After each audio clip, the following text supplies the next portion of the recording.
With the success of the Hell Razer Class, the Confederation would begin to add more classes into Project Hell Razer, and one of these classes, the Hell Razer Class, would become almost as important as the Hell Razer Class itself. But what do we know about this compact powerhouse design? Well, today we'll find out. Hello and welcome to another episode of Truth or Myth Beta Canon, a Star Trek web series that dives into the history of any given topic using beta canon sources and my own imagination to fill in the gaps.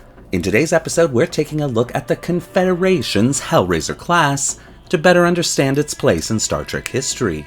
Please note, after the success of my deep dive into the Kelvin universe, I thought we'd switch tracks for a little while and peer into the Confederation Timeline, with my own Kitbashed version of the Nebula Class from that universe.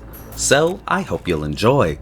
But as always, because this is just a beta canon and fanfiction video, all information relayed should pretty much be taken with a grain of stardust and only considered a little bit of Star Trek fun. And so, with all that out of the way, let's begin. The CSS Hell Razer and the subsequent Hell Razer Class was a huge success for the Confederation. A large, powerhouse design armed to the teeth, the Hell Razer Class continued to keep the galaxy safe for humanity. Even the Borg Collective was no match for the Starship class. In the Prime universe, the Hell Razer Class's counterpart, the Galaxy Class, had been the culmination of decades of work on Project Galaxy. Launching several classes prior to the Galaxy Class proper, it would quickly be discovered that the Galaxy Class was woefully underpowered for a class its size, eventually being refit and updated to standards that would make it a valued member of the fleet. All of this was not the case in the Confederation timeline. The Hell Razer Class was the first Starship class of a new era of Starship design for the Confederation.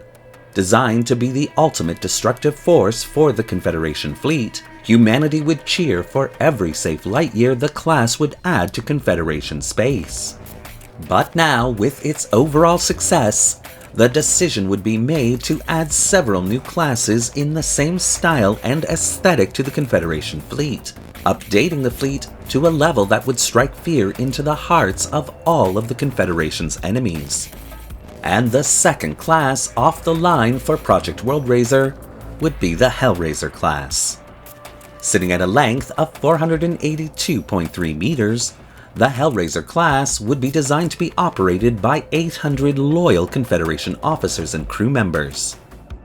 By simply rearranging the components of the Hell Razer Class, the Hell Razer Class would end up being far more compact with a smaller Starship profile. And this in itself meant it would take a lot less power to defend the Starship, as well as having a smaller, much tighter warp and transwarp field, which would increase the Hell Razer Class's velocity overall.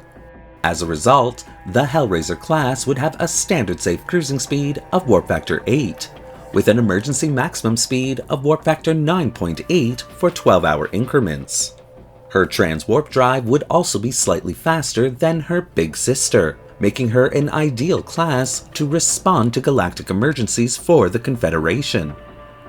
Tactically, the Hell Razer Class would be a superior force within its own right, containing enhanced phaser arrays and phaser cannons like the Hell Razer. The Hell Razer Class would also include an additional weapons pod with several torpedo launching systems capable of firing photon, quantum, and transphasic torpedoes. Utilizing the same warp core as the Hell Razer Class, the Hell Razer Class's shield systems would almost last twice as long as the aforementioned Hell Razer, having a much smaller Starship profile to protect. She would also contain several fighter bays, capable of launching numerous auxiliary fighting craft, making her an excellent carrier vessel. The Hell Razer Class would also contain several large cargo bays, which could easily be converted into crew barracks should ground combat be deemed necessary. Launched for its shakedown cruise in 2366, the Hell Razer Class would outperform all the expectations of the Confederation leadership, with the President himself remarking on the amazing abilities of the class. But it wasn't until the next year that the Hell Razer class would truly make a name for itself. In 2367, the CSS Phoenix Flame would be launched for her shakedown cruise under the command of the war hero Captain Benjamin Maxwell. Smack dab in the middle of its system's tests in the Lalairu sector, the Phoenix Flame would receive a distress call from the World Razer itself, who had been sneak attacked by the Cardassian Union while patrolling the Cardassian border. Pushing the Starship's engines to its limits, the Phoenix Flame was able to reach the World Razer and help the damaged Starship defeat the Cardassian aggressors. And while the World Razer returned to base for repairs, Captain Benjamin Maxwell would take his starship deep into Cardassian space, destroying several Cardassian starships, outposts, and colonies, sending the clear message that aggression against the Confederation would not be tolerated. Returning to Confederation space with barely a scratch, Captain Benjamin Maxwell and his crew would become legends in their own right, and the Phoenix Flame would become a command and control starship during the Cardassian campaign. And during the Borg campaign of over 3 decades, the Hell Razer class would play a key part in keeping the Borg contained, and eventually eradicating the entire collective. After his successful campaigns against the Cardassians, Captain Maxwell would receive a promotion to general and put in charge of starship development.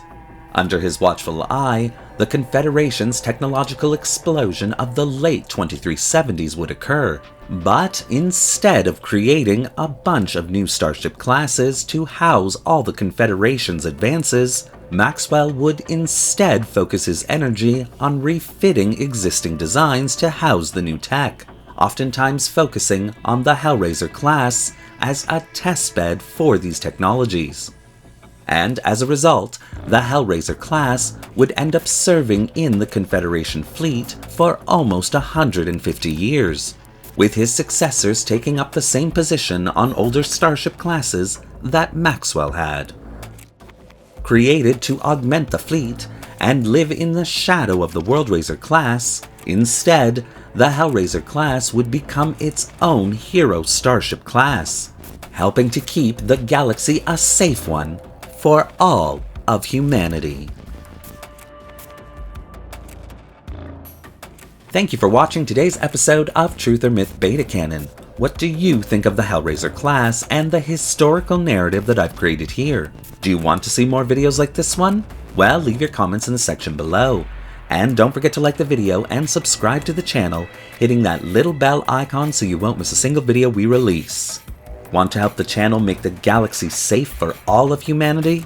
Then consider becoming a channel patron, a major help that allows this channel to purchase resources and 3D models to keep it going. The link to our Patreon account is in the description below. Thanks again for watching, and remember, a safe galaxy is a human galaxy.